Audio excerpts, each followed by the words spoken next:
It's EU50 index, so I'm actually in this trade as well. It's taking its sweet time. I took it off here, so it is good, but it's wicking hard. It's found resistance clearly on this 4 hour here. You can see rejection, rejection, rejection.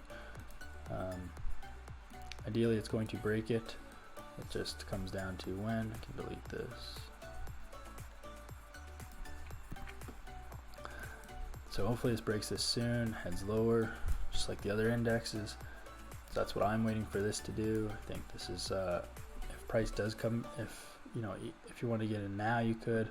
If price, just keep your stop at least above this candle, maybe even above this zone.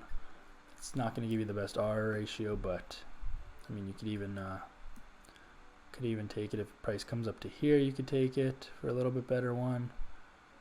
I do believe it is a good short. It just depends on what kind of price you can get. If it pulls up more and you can get a better price, great. If you can't, whatever, get in now. You can always get in now and get in again later. It's totally up to you. I do think this is a great short, and this is a perfect area to sell from if price comes back up. And then if price breaks this area, it should head down dramatically back to this big zone here.